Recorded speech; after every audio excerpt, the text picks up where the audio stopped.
تبعهم بإحسان إلى يوم الدين وسلم تسليما كثيرا عدد خلقه تعالى ورضا نفسه وزينة عرشه ومداد كلماته كما يحب ربنا ويرضى. اللهم بك أصبحنا بك أمسينا بك نحيا وبك نموت إليك النشور. اللهم لا مانع لما أعطيت ولا معطي لما منعت ولا ينفع ذا الجد منك الجد. سبحانك لا علم لنا إلا ما علمتنا إنك أنت العليم الحكيم. سبحانك لا علم لنا إلا ما علمتنا إنك أنت العليم الحكيم. سبحانك لا علم لنا إلا ما علمتنا إنك أنت العليم الحكيم. رب اشرح لي صدري ويسر لي أمري واحلل عقدة من لساني يفقهوا قولي. اللهم افتح علينا حكمتك وانشر علينا من خزائن رحمتك يا أرحم الراحمين. ربنا وانفعنا بما علمتنا. رب علمنا الذي ينفعنا. رب فقهنا وفقه أهلنا وأحبابنا وجميع المسلمين والمسلمات برحمتك يا أرحم الراحمين. واغفر لنا ولآبائنا ولأمهاتنا ولأجدادنا ولجداتنا ولأهل بيتنا ولأزواجنا ولأولادنا ولذريتنا ولأقربائنا وأحبائنا ولمن علمنا وعلمنا. اللهم اغفر للمعلمين المتعلمين. اللهم اغفر للمعلمين المتعلمين واغفر لجميع المسلمين والمسلمات من مشارق الأرض إلى مغاربها الأحياء منهم والأموات برحمتك يا أرحم الراحمين. وصلى الله على محمد وعلى آله وصحبه وسلم. الحمد لله رب العالمين. Alhamdulillahirrahmanirrahim. Di pagi yang mulia ini semoga kita sentiasa mendapat rahmat Allah. Orang yang hatinya tenang duduk di masjid, itulah orang yang mendapat rahmat Allah Subhanahu wa taala. Orang yang hatinya liar dari masjid perlu banyak berdoa supaya hatinya jinak dengan masjid. Insyaallah kita bersama surah Asy-Syams. Sudah selalu dibincang surah Asy-Syams ini. Dalam Quran ada surah Asy-Syams, ada surah Al-Qamar, ada surah Al-Lail, ada surah Al-Fajr. Tajuk surahnya Asy-Syams, tapi isinya bukan Syams. Tajuknya Al-Lail, tapi isinya bukan Lail. Ada surah Al-Duha tadi dibacakan kedua ya. Tajuknya bukan Duha. Kita karena tahu tajuk, tahu isi. Surah Asy-Syams ini isinya pembahagian dua kategori manusia. Pikir-pikirlah, Anda masuk di mana? Surah Asy-Syams isinya manusia dua golongan. Pikir-pikirlah, saya ini kemana perginya? Surah Al-Lail juga manusia dua golongan. Pengkategoriannya cara lain. Kita selalu sebut ya. Dalam Al-Fatihah saja manusia tiga golongan. Tahu tak manusia tiga golongan dalam Al-Fatihah? Dan kita dalam golongan yang mana? Siang malam dibaca dari Damit ratusan kali, ribuan kali. Dalam Al-Fatihah manusia tiga golongan. Kita golongan yang mana? Tidak tahu, berarti tidak tahu Fatihah. Tidak tahu Fatihah macam mana mau salat? Apa yang dibacanya dalam salat? Kenapa tak tahu? Tak belajar? Itu salah dialah. Kenapa tak belajar? Kenapa tak bertanya? Subhanallah. Ayo sama-sama dibaca halaman 595 Asy-Syams. Dua kategori manusia ya. Nanti baru kita pergi ke tajuk kita. Kertas yang sudah diagihkan. Kita bersama kalamullah dulu. Kalamullah ini hidangan. Kalamullah ini hubat. Kalau dia tak mau mendengar hidangan Allah, ubat Allah, berarti orang itu bermasalah ya. Orang yang tak mau mendengar Al-Quran bermasalah. Tak mau mendengar syarahan Quran bermasalah. Karena dia tak paham, dia tak dengar masalah. Masalah ya. Jadi Quran ini menyelesaikan masalah manusia sebenarnya ya. Baik, sama-sama dengan halaman 595 surah Asy-Syams. A'udzu billahi minasyaitonir rajim. Bismillahirrahmanirrahim. والشمس وضحاها والقمر إذا تلاها والنهار إذا جلاها والليل إذا يغشاها والسماء وما بناها والأرض وما طحاها ونفس وما سواها فألهمها فجورها وتقواها قد أفلح من زكاها وقد خاب من دساها كذبت ثمود بطغواها إذ انبعث أشقاها فقال لهم رسول الله ناقة الله وسقياها فكذبوه فعقروها فدمدم عليهم ربهم بذنبهم فسواها ولا يخاف عقباها بسم الله الرحمن الرحيم والضحى والليل إذا سجى ما ودعك ربك وما قلى وللآخرة خير لك من الأولى ولسوف يعطيك ربك فترضى ألم يجدك يتيما فآوى ووجدك ضالا فهدى ووجدك عائلا فأغنى فأما اليتيم فلا تقهر وأما السائل فلا تنهر وأما بنعمة ربك فحدث Sadaqallahul Azim. 15 campur 11 berapa? 26 ayat. 26 ayat orang baca Quran di rumah Allah di pagi hari saja ya. Dalam hadis pagi hari. Satu ayat yang dibaca nilainya berapa? 1 ekor unta besar gemuk. 1 ekor unta besar gemuk. Jadi 26 ekor unta dapat. Macam mana nak menilainya? Itu Rasulullah yang kasih tahu ya. Tanyalah orang Saudi sekarang berapa harga 1 ekor unta besar gemuk. Kenapa Nabi Muhammad sebut unta? Pasal dulu yang ada unta, dulu tak ada kereta, tak ada rumah, tak ada pesawat terbang. Dulu yang ada unta. Kalau Rasulullah bercakap dengan orang zaman sekarang, mungkin dia cakap BMW. Begitulah ya. Mungkin cakap dengan cara lain. Yang jelas rugi kalau tidak ke masjid, rugi ke masjid tak baca Quran, rugi ke masjid tak pegang Quran. Itulah yang jelas. Karena 1 ayat loss 1 ekor unta besar gemuk. Hebat ya. Baik. Ini dah berulang kali disebut. Hadis sahih Bukhari. Kalau nak hadisnya nanti boleh jumpa ya. Dulu dah pernah disampaikan.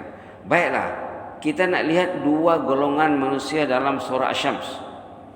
Selalu kita sorak surah Asy-Syams ini tapi cara lain. Ini cara yang baru. Cara ini saya dapat dalam solat tadi saja. Bila saya dengar imam baca surah ini, ini akan dihidangkan dengan cara baru. Quran ini senang ya. Di mana-mana ada pembagian manusia supaya kita pandai memilih. Jangan salah pilih. Quran dah bagi tahu ini bagian pertama, ini bagian kedua. Pandai-pandailah memilih mana yang bagus, mana yang tak bagus. Kemudian jangan pilih yang tak bagus. Kalau pilih tak bagus itu berarti dia yang tak bagus ya. La haula wala quwwata illa billah. Baik. Di mana pembagian manusia itu? Pembagiannya ayat 9 dan 10. Itu saja. Itu aja. Ayat 9 satu kategori, ayat 10 satu kategori. Qad aflaha, beruntung. Ini golongan yang beruntung. Wa qad khaba, rugi, hampa. Ini golongan yang hampa. Mau ambil untung, mau ambilnya rugi, itu terpulang lah ya. Sekarang dah dijelaskan di sini. Ini untung, ini rugi. Rasulullah bila baca ayat ini spontan berdoa, Allahumma ati nafsi taqwaha wa zakkiha anta khairu man zakkaha anta waliyuha maulaha. Direspon dengan doa. Dia nak yang untung tadi.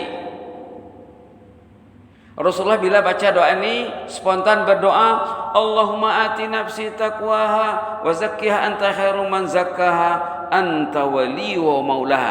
Ambil yang untung tadi. Subhanallah. Ayo aminkan sama-sama. Oh, kita baca dulu ayat 9 dan 10 ataupun dari ayat 8 lah. 8, 9, 10. Baik. Bismillah. Fa'alhamaha fujuraha wa taqwaha. Qad aflaha man zakkaha wa qad khaba man dassaha. Allahumma ati nufusana taqwaha wa zakkiha anta khairu man zakkaha anta waliyyu maulaha. Doa ini sudah sering dikasih dulu ya. Sudah sering dikasih. Kalau belum yang ada yang belum dapat boleh jumpa nanti mana doanya ya. Nanti dikasih lagi insyaallah. Apa maksudnya di sini? Kita start dari ayat 8 lah. Kita start dari ayat 8, 9 dan 10. Fa'alhamaha fujuraha wa taqwaha. Allah itu menunjukkan jalan yang bisa, yang tak bisa. Bangun di pagi hari pergi ke masjid bisa, bagus. Wa taqwaha tuh. Tidur di pagi hari azan berkumandang tak bagus. Fujuraha tuh. Bangun tahajud di malam hari, wa taqwaha. Tak pernah tahajud, 7 malam seminggu, malam Jumat pun tak tahajud. Belajarlah macam mana nak tahajud. Jangan-jangan nanti tergolong dalam fujuraha. Allah membimbing orang itu menempuh jalan yang baik, taqwaha. Jalan yang tak baik, fujuraha. Jadi dalam ayat 8 ada 2 pembahagian selain ayat 9 dan 10. Pembagian. Allah tunjukkan jalan orang yang baik. Nah baik, duduk dalam majelis ilmu, dekati ahli ilmu, dekati ulama, belajar dan belajar. 2021 dia mengubah cara hidupnya. Dia ingin berubah tahun 2021 dengan ke arah yang lebih baik. Tidak mau macam yang 2020. Rugi, menahan Pak. Menahan hidupnya. Tidak naik kelas, tidak berubah. Anak sekolah naik kelas, naik darjat, naik form. Ayahnya, emaknya menahan. Macam mana? Subhanallah. Baik. Fa'alhamaha fujuraha wa taqwaha. Allah menunjukkan orang itu jalan yang tak bisa dan jalan yang bisa. Kenapa yang tak bisa dulu? Karena yang tak bisa ramai. Yang bisa sedikit. Maka dikatakan fujuraha wa taqwaha. Fujur itu lawan kepada takwa. Kita selalu dengar takwa ya. Takwa. Tiap hari Jumat, marilah kita sama-sama bertakwa. Marilah kita sama-sama bertakwa. Lawan takwa itu apa? Fujur. Di sini. Di ayat lain nanti mungkin cara lain pula. Baik. Tahu orang tuh sembahyang tuh bagus. Itu Allah ilham sama dia. Allah kasih dia maklumat. Tahu orang tuh ke masjid itu bagus. Semua orang tahu. Tahu masjid ini rumah Allah. Kalau dia tak tahu tuh lain cerita lah ya. Dia di lembah yang lain dia tuh. Lembahnya lain tuh. Pada umumnya orang beriman tahu ke masjid itu bagus. Tahu ke masjid ini jalan keselamatan. Orang yang selamat di akhirat nanti orang yang cinta masjid. Orang yang terpaut artinya di masjid dalam hadis dikatakan rajulun qalbuhu mu'allaqun bil masajid. Orang yang artinya terpaut di masjid. Kalau tak ke masjid risau dia. Kalau terlambat masuk risau dia. Itulah yang keselamat nanti di sana di antara yang 7 yang selamat. Nomor 1 orang yang cinta masjid. Maka dulu kita cakap bijak sekali kalau kita berdoa tahun 2021 ya Allah. Jadikanlah aku ini orang mencintai rumahmu ya Allah. Ajarlah saya mencintaimu ya Allah. Ajar saya mengisi cinta ya Allah. Tunjukkan saya jalan-jalan cinta ya Allah. Dulu sudah ada ya. Allah maj'alna minal muhibbina li baitika hatta al-mamat banina wa hafada. Sudah ada doanya dulu. Allah maj'alna minal muhibbina li baitika hatta al-mamat banina wa hafada. Ya Allah jadikanlah kami ini orang mencintai rumahmu anak cucu sampai ke penghujung usia. Baik. Wa nafsin wa ma sawaha sudah tadi. Qad aflaha, sungguh beruntung, pasti beruntung. Man zakkaha, siapa yang beruntung itu? Orang yang bertazkiyah.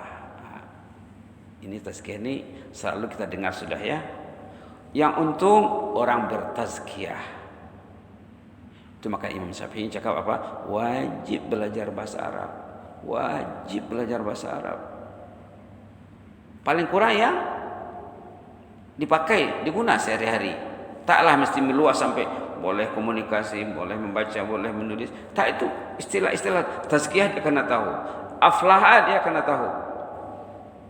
Aflaha. Aflaha itu apa? Al-falah. Falah itu apa? Hayya 'alal falah. Itulah aflaha. Enggak tahu hayya 'alal falah. Susah sangat itu ya. Berarti enggak tahu azan. Kalau dia tahu azan, tahu dia 'alal falah. Falah, aflah itu falah sama. Aflaha verb past tense. Falah itu kata nama, noun.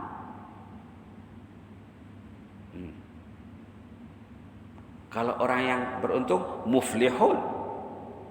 Nah, di awal Baqarah, ulaika ala hudam min rabbihim wa ulaika humul muflihun. Sama juga muflihun, orang yang beruntung.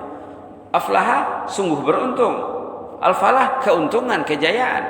Nah, bahasa-bahasa macam ini kena belajar. Kalau tidak nanti hayya 'alal falah, dia tidak tahu. Dari kata akar yang sama.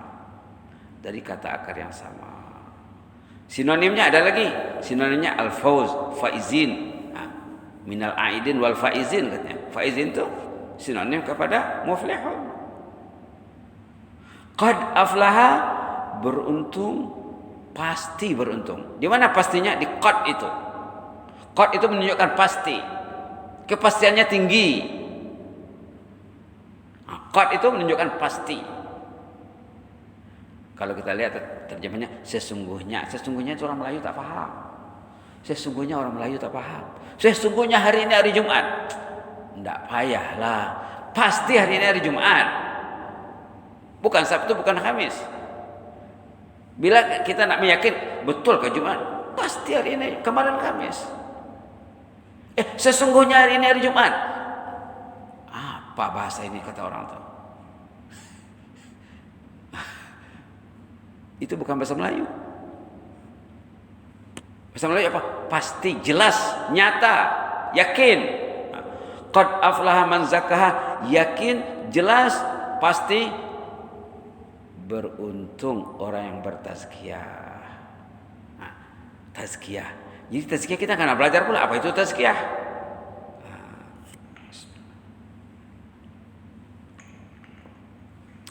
Qad aflaha man zakkah. Bila kita baca ayat ini, baca doa tadi ya, itu pasangannya tuh. Baca doa tadi, Allahumma ati nafsi taqwaha wa zakkiha anta khairu man zakkaha anta waliyuha maulaha.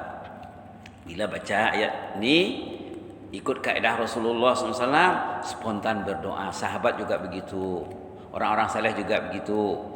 Di antara kaidah baca Quran, setiap jumpa ayat, paham message, bila sudah faham message, berdoa tah. Tentang jannah, ya Allah saya mau jannah. Kalau di luar salat, bahasa Melayu pun tak apa. Baca ayat-ayat tentang jannah, ya Allah saya mau ni ya Allah. Baca ayat tentang nar, ya Allah jaga saya ya Allah. Dalam hadis dikatakan, bila orang tu berdoa untuk masuk jannah, jannah mendengar doanya. Hebat ya. Bila orang tu berdoa untuk masuk jannah, jannah dengar doanya, ya Allah bawa orang tu ke sini ya Allah. Saya mau orang tu. Itu orang yang dirindukan surga.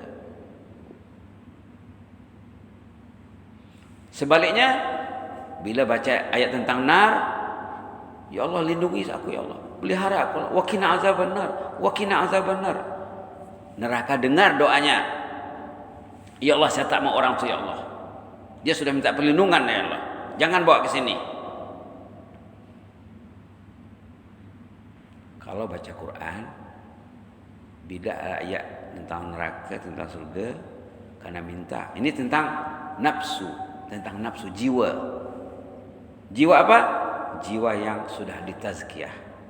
Tajuknya kalau ayat 7, wa nafsin wa ma sawwaha. Wa nafsin itu nafsu ataupun jiwa. Ini tajuknya tentang jiwa. Jadi surah Asy-Syams tajuknya matahari, yang disorot secara fokus jiwa dan nafsu. Surah jiwa dan nafsu. Namanya Syams. Kenapa namanya Syams? Karena diawali dengan Asy-Syams. Wasyamsi wa duhaha. Matahari. Bukan cerita matahari di situ. Ceritanya cerita jiwa dan nafsu. Nafsu Anda. Nafsu itu ada dua kategori. Nafsu yang bisai, yang sudah ditazkiyah. Nafsu yang tak bisai, ayat 10, nafsu yang tertadsyah. Tadsyah orang Melayu tak dengar. Tanyalah, tahukah tadsyah? Mungkin tak ada yang tahu. Tazkiyah mungkin selalu dengar. Tahu tazkiyah? Ada dengar pula, apa itu? Tak tahulah apa itu. Gimana dia? Berarti dia tidak tahu kategori nafsunya. Berarti tidak tahu status. Macam mana hidup status tak tahu? Susah tu. Patutlah sekejap ada, sekejap tak ada. Sekejap nampak, sekejap hilang muak. La ilaha illallah. Tak datang pun tak apa. Tak boleh. Kalau orang dulu tak datang ke masjid menangis. Orang dulu tak datang ke masjid, sahabat mencarinya ke rumahnya, diagaknya ke rumah haji. Mana kita tadikan? Karena bila sudah tertazkiyah, dalam masjid seperti ikan dalam air. Bila sudah ditazkiyah, qad aflaha man zakkaha, dalam masjid seperti ikan dalam air. Seperti ikan, itulah alamnya. Menikmati kewujudan di masjid. Selesa. Dalam hadis dikatakan, bila orang itu selesa duduk di masjid, matinya senang, hidupnya senang. Alam kuburnya jadi taman surga. Ada cerita orang dulu meninggal dunia. Cerita orang dulu meninggal dunia. Orang saleh lah ya, ini cerita orang saleh. Ada tulis dalam buku, Pak. Apa rujukannya? Rujukan Mukhtasar Minhajul Qasidin karangan Imam Ibnu Qudamah Al-Maqdisi. Cerita orang dulu meninggal dunia. Orang dulu meninggal dunia karena jiwanya bersih, hatinya bersih, masih boleh berkomunikasi dengan orang hidup. Bukan melalui Samsung, bukan melalui Oppo dan lain-lain. Bercakap. Orang ini meninggal, sekali jemaah yang masih hidup bermimpi dalam tidur, komunikasi dalam tidur lah ya, bukan jaga ya. Syekh katanya, apa kabar di alam barzah sana? Sehat walafiat. Allah mengampun semua dosaku katanya. Dia masalahnya orang ini masalah dosa saja. Masalah manusia ini di OSA, itu aja masalahnya. Kenapa tak ke masjid? Dosa berat. Kenapa cepat ke masjid? Dosa sudah terminimize, dah kurang. Syekh, apa kabar di alam barzah? Alhamdulillah, nyaman josolnya di sini. Dosa diampunkan Allah semuanya. Oh, mungkar nakir itu ada kan? Wah, ada katanya. Ada. Sebaik saya masuk kubur, saya suruh duduk. Macam mana cara duduk dalam kubur itu alam gaib kita tak tahu lah ya. Dia orang saleh ini bila masuk kubur, kuburnya itu lapang, Pak. Kuburnya lapang, seluar semacam memandang dan jadi taman surga. Syekh duduklah. Dia pun katanya, saya membersihkan janggut saya sudah berabu, sudah bertanah. Bila sudah steady, dah okey, dah ready. Kena tanya saya, mar rabbuka? Saya dikena tanya marrabuka.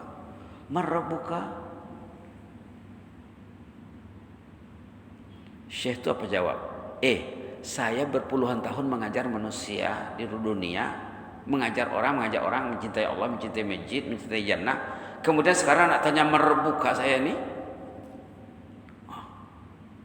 Mau tanya lagi marbuka. Yang satu malu Pak, yang bertanya tadi. Kata yang satu lagi, malaikat itu kan dua. Galak jusulnya nih katanya. Benar nih katanya. Jangan tanya lagi. Tidak jadi dijawab, tidak jadi ditanya. Akhirnya kata malaikat tuh, tidurlah seperti tidur pengantin. Tidak akan dikacau lagi sesudah ini. Dalam kitab Mukhtasar Minhajul Qasidin karangan Al-Imam Ibnu Qudamah Al-Maqdisi. Kalau nak bukunya besok boleh saya bawa ke sini. Mana bukunya Ustaz ya? Saya tunjukkan besok. Kemudian ditanya oleh orang tadi. Lepas itu apa ceritanya? Lepas excellent interviewnya ya. Ke interview itu. Lepas itu apa ceritanya lagi? Apa lagi katanya? Saya macam duduk di surga lah. Apa rahasianya Syekh? Apa rahasianya? Oh, rahasianya katanya. Pertama, saya sabar dulu qiyamul lail. Sabar salat tahajud. Sabar salat tahajud. Sabar salat tahajud. Salat saya itu dinilai Allah. Kemudian saya rajin cakap waktu dunia. Saya rajin cakap. Rajin cakap, rajin menyampaikan yang benar,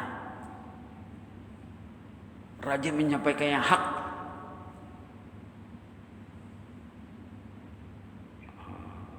Subhanallah, subhanallah. Kemudian ditanya lagi, apa nasihat Tuhan untuk kami yang hidup ni? Coba tu ya, kami yang masih tinggal di dunia alam fana ini, apa wasiat Tuhan untuk kami?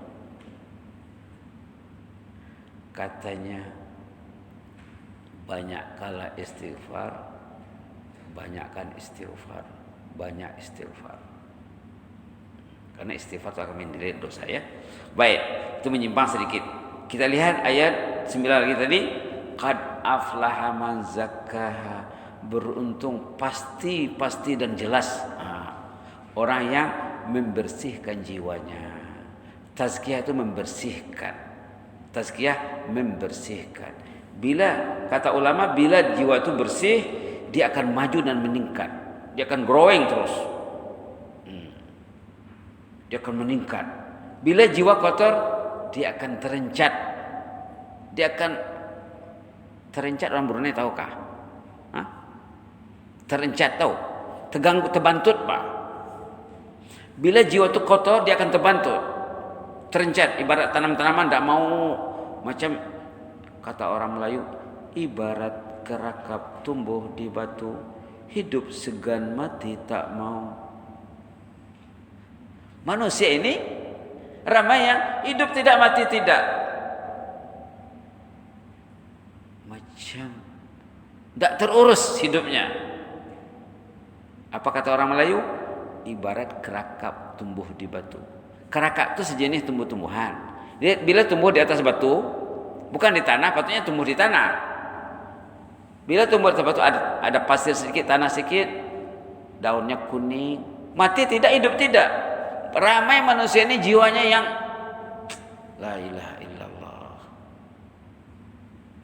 Bila cakap yang bisa, lari tiap, sasak tiap, paning tiap. Padahal yang bisa ini makanan rohani ya.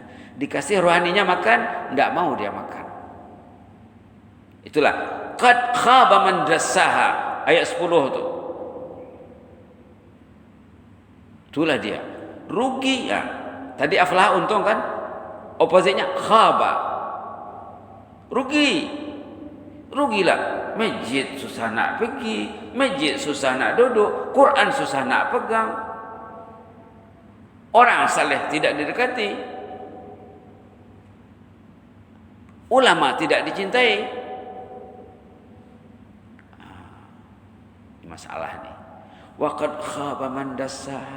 Rugi, pasti rugi orang yang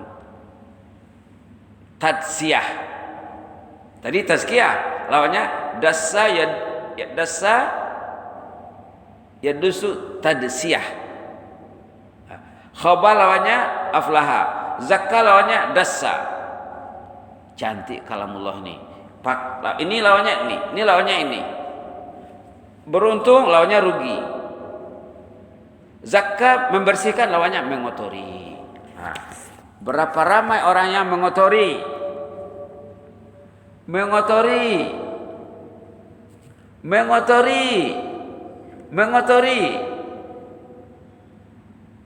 Nah, media kekotoran, media yang mengotori digemari pula. Apa tak masalah ya? Memang masalah. Ada orang mengingatkannya, kadang tak ada. Bila diingatkan, tidak suka. Itulah. Khaba, rugi dan rugi. La ilaha illallah. Dah setengah jam dah ini. Punya nyawa berapa? Dah setengah jam. Lah lampu kuning nih. Itulah kalau tak belajar ya. Akibatnya apa? Hidup dalam tak tentu arah. Hari-hari dengan orang mati. Hari-hari ke kubur. Orang tu ke kubur ziarah kubur, tapi dia ingatkah dia nak masuk kubur? Bagus ya orang kita ni rajin ziarah kubur. Tapi ingatkah satu hari dia akan terbaring di kubur tu? Macam cerita penggali kubur sehari itu kan? Dia kerjanya menggali kubur. Tak pernah ingat nak masuk kubur. Bila datang jenazah yang ahlul jannah, dia kuburkan jenazah ahlul jannah ini, tiba-tiba kuburnya jadi taman surga, luas, indahnya, wangi, rebah dia di sana melihat, karena hebatnya kubur ini, rebah dia. Orang tanya kenapa? Saya terlihat tadi taman surga. Orang tak percaya, karena dia tukang gali kubur orang biasa saja, Pak. Orang tak percaya sama dia. Orang ni betul kan ini, waras kan ini katanya. Orang yang bermasalah tu bila kita cakap benar, dipikir kita ni gila kan kadang. Gila orang ini katanya. Lalu datang lagi jenazah satu lagi. Taman surga juga kuburnya. Masukkan kubur, dia tukang gali kubur. Dia meletakkan mayat tu di liang lahat. Kuburnya luas seindah-indah mata memandang.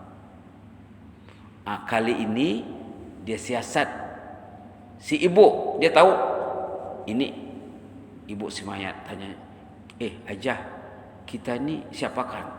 Ini anak saya lah ini, anak kita ini. Iya, dulu sekian bulan yang lalu juga ada anak saya itu dikuburkan. Ajah katanya, dua-dua anak Ajah ini excellent, kuburnya taman surga. Dua-dua kuburnya taman surga. Syukurlah kata Hajah tu. Apa rahasia anak Hajah ni? Dia congkil. Apa rahasianya? Anak yang pertama, macam mana rahasianya Ustaz itu, Ji? Orang yang rajin belajar. Mati meninggal waktu belajar. Nyangku katanya.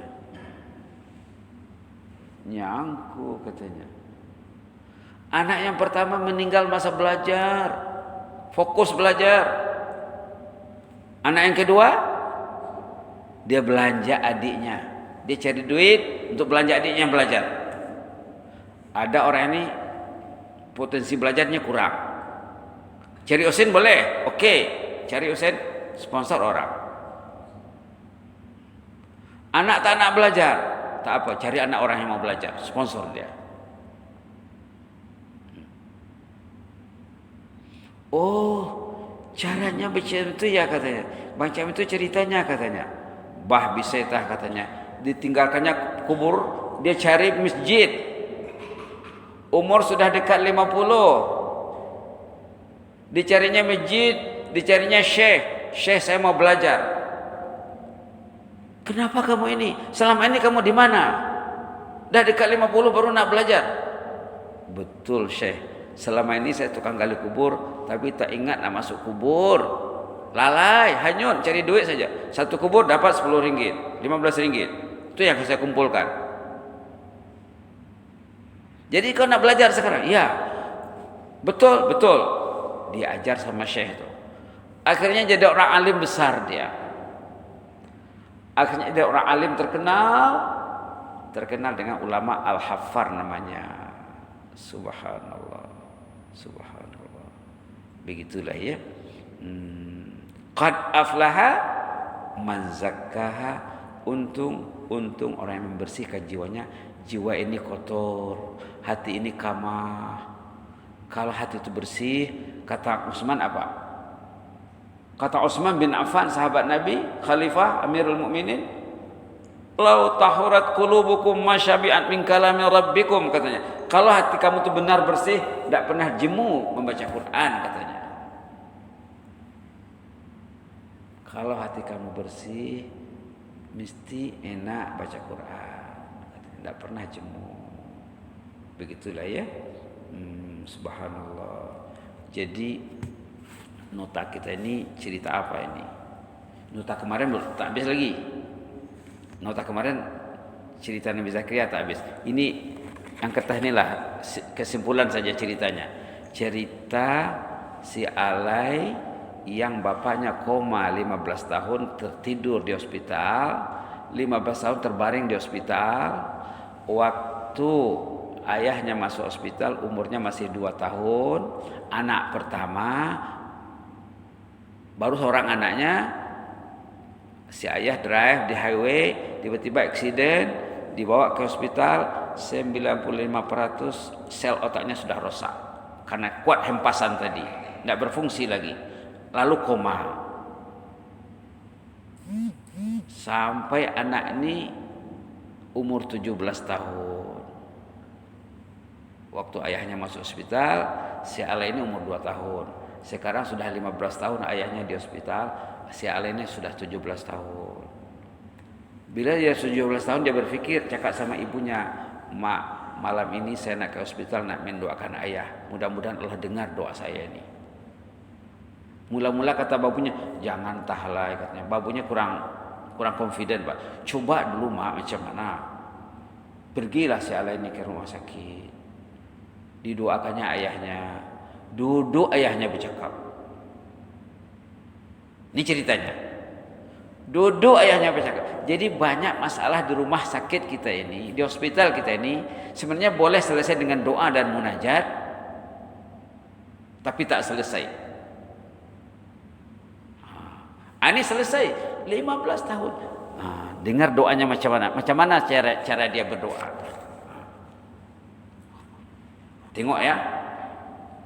Yang terjemahan bahasa Arab tu. Kalau bahasa Arabnya, "Ya Rabbi ya Hayyu Qayyum ya Azim ya Jabbar ya Kabir ya Muta'al ya Rahman ya Rahim."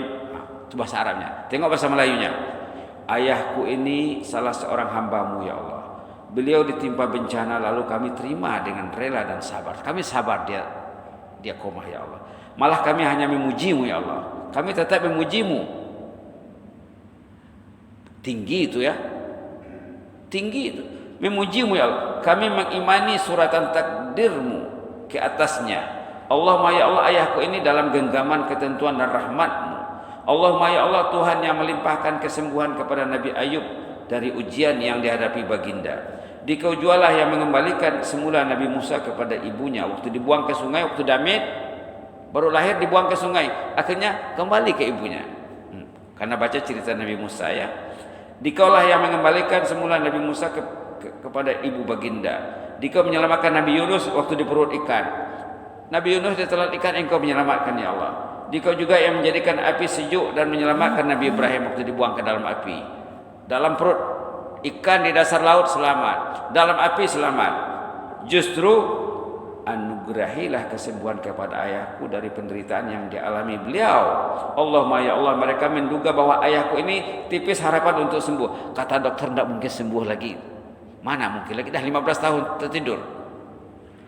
Allahumma ya Allah, justru kekuasaan dan keagungan-Mu, kekuasaan dan keagungan hanyalah milikmu. Engkau maha kuasa, engkau maha agung. Kalau ada spelling yang salah, betulkan ya. Kelembutan belai kasihmu yang kudambakan. Kelembutan belai kasihmu yang kudambakan. Tengok. Lenyapkanlah penderitaan ayahku ini. Itulah doanya. Lenyapkanlah. Bukan sembuhkanlah ayahku, bukan cakap macam itu. Lenyapkanlah penderitaannya. Kemudian untuk ketiga kalinya saya tertidur, dia tertidur karena dia dari pukul 1, 1:30 dia berdoa di hospital tu. Semalam dia jadi tertidur kemudian bangun lagi. Untuk 3 kalinya saya tertidur, menjelang fajar saya terlena, lantas saya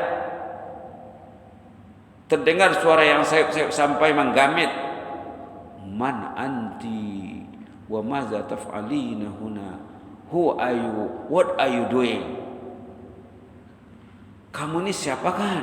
Bahapa di sini? Terdengar dia suara. Saya bangkit mencari sumber suara tersebut.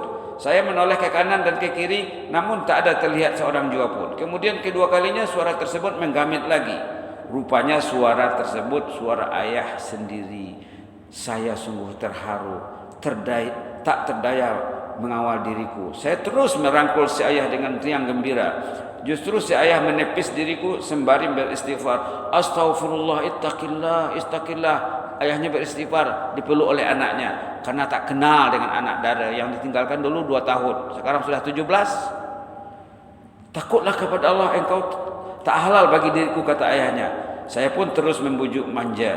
Sayalah putri ayah, Asma. Si ayah pun terdiam 1000 bahasa. Apa intinya? Tahun 2021 ubahlah cara berdoa. Ubah cara berdoa. Ya Allah, tahun 2021 sudah sampai Allah. Saya masih susah nak pegang Quran, macam mana nih ya Allah? Macam mana saya mati nanti kalau saya tak pegang Quran lagi ya Allah? Quran saja fokus, selesai itu. Kalau saya tak pegang Quran, istri tak pegang Quran ya Allah. Anak-anak apalagi lah ya Allah. Semua pegang benda-benda yang lain ya Allah. Saya risau nih ya Allah. Saya nak tazkiyah tadi ya. Jangan tadsiah. Ini media tadsiah. Ini media tazkiyah. Pilih mana? Terserah. Sudah ada 2 di hadapan kita untuk dipilih. Mudah-mudahan Allah memilih yang terbaik untuk kita ya. Allahumma ati nufusana taqwaha wa zakkiha anta khairu man zakkaha anta waliyyu maulaha. Allahumma ati nufusana taqwaha wa zakkiha anta khairu man zakkaha anta waliyyu maulaha. Allahumma ati nufusana taqwaha. Ya Allah, tolonglah kami membersihkan jiwa kami ya Allah. Ya Allah, tolonglah kami membersihkan hati kami ya Allah. Kami ingin jiwa bersih, hati bersih ya Allah, kehidupan bersih, tutur kata bersih, pandangan bersih, touchingnya bersih ya Allah. Ya Allah, touchingnya bersih ya Allah, touchingnya bersih ya Allah. Ya Rahman ya Rahim, bi rahmatika arhamar rahimin. Subhana rabbika rabbil izzati amma yasifun wa salamun alal mursalin. Walhamdulillahi rabbil alamin. Taqabbalallahu minkum.